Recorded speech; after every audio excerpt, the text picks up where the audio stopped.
What's up, Panther fans? Timothy here at the Panther Comms Podcast. Let's talk about some things real quick from a coaching standpoint. Let me just give you some insight on what's probably going on between the coaching staff and the front office at the Panthers right now. So, Canales came in saying that the defensive side is going to do what the defensive side is going to do. He trusts Evero to do what he's going to do, blah, blah, blah, blah. That is what it is, right? He gives him suggestions, but Evero makes the call. That's the way it's set up. Okay, the same thing with Rivera and in the OC, whether it was Shula or whoever we brought on as an offensive coordinator during his run. That's just the way it is with a lot of head coaches who also call plays, whether they're offensive or defensive. That's the norm. Okay. When it comes to DJ Johnson and him getting released today, and people talking about, Canales suggested to Evero that, hey, you need to play young players and all this other shit. I think what Evero did in that sense, in terms of DJ, was to give him a prime opportunity to either make his way or sink his ship. And obviously he sunk his own ship, because he put him out there in space. He put him out there in critical plays, mind you, and let him play. And he showed who he is. He's gone. That's not bucking heads, right, between a head coach and a defensive coordinator. No, that's laying the foundation for, we're either going to keep you or you're gone, because we just brought in two dogs that are going to get it done with Scorton and Princely.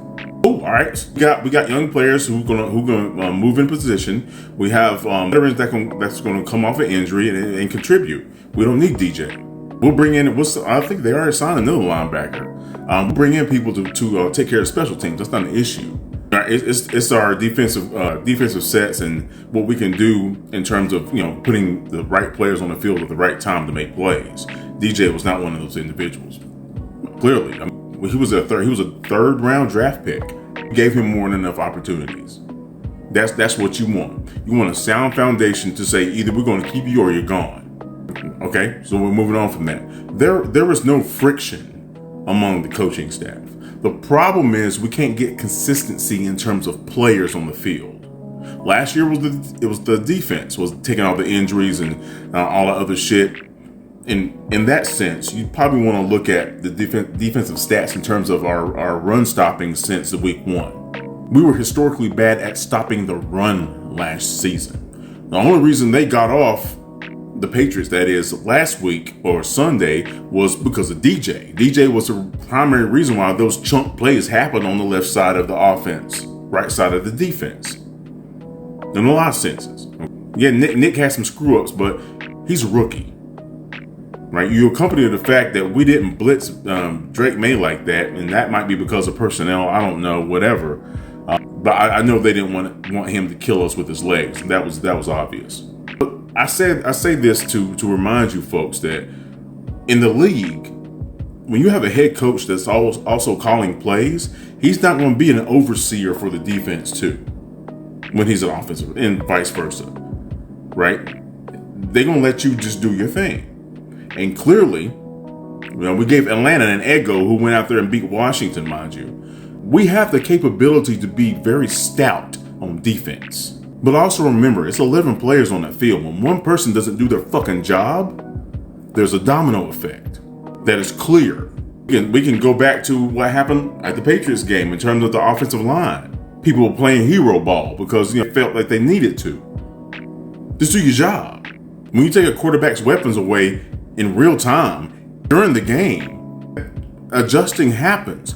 But when you're playing from behind and you're in obvious passing downs against a defensive front that is top in the league when it comes to their win rates and defensive pressure on passes, what do you think is going to happen, folks? You compound that with players who don't do their freaking job on defense and a special teams that gives up 150 plus yards. What do you think is going to happen, folks?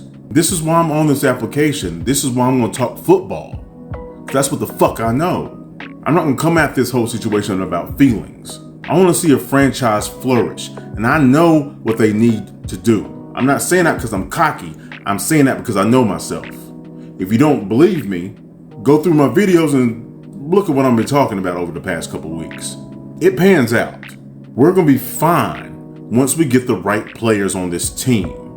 Moving around coaches and all this other shit, you're disrupting the flow of what it is to be a team. You're disrupting the locker room. That's probably by far the most important thing. You cannot disrupt the locker room and expect positive change. It doesn't happen that way. If it happens quickly, it's fool's gold, so to say. That's some false shit. It takes time to build a solid foundation. If you don't, you'll see what happens. Coach Rule comes to mind. And let's not also forget that David Tepper decided to get rid of a lot of Pro Bowl quality talent off of this team because of his fucking ego. Keep pounding, folks. We got a long way to go, but just know, getting rid of coaches, this is not Madden. Nobody's going to turn on a game and pick up the controller and get things going. This is real shit. See, real people to lay a solid foundation so you can build off of that.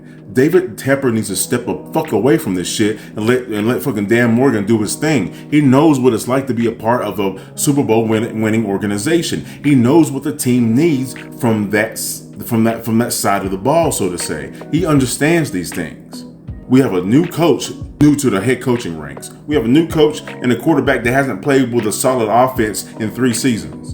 And this is what it is. We'll talk. I just wanted to say that real quick. Y'all keep having.